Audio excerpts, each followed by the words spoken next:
فين الحكمة لما احترم الرب جل في علاه إحساس هدهد بتوحيده فنهى عن قتله، وذكر قصته في آخر كلماته للبشر وهم يقتلون الناس بالملايين؟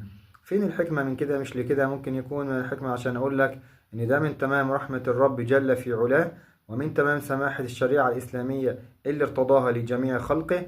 وقد قال الله عز وجل عن سليمان عليه السلام: وتفقد الطير فقال ما لي لا أرى الهدهد أم كان من الغائبين لأعذبنه عذابا شديدا أو لأذبحنه أو ليأتيني بسلطان مبين. فمكث غير بعيد فقال أحطت بما لم تحط به وجئتك من سبأ بنبأ يقين إني وجدت امرأة تملكهم وأوتيت من كل شيء ولها عرش عظيم وجدتها وقومها يسجدون للشمس من دون الله وزين لهم الشيطان أعمالهم فصدهم عن السبيل فهم لا يهتدون ألا يسجدوا لله الذي يخرج الخبأ في السماوات والأرض ويعلم ما تخفون وما تعلنون الله لا إله إلا هو رب العرش العظيم.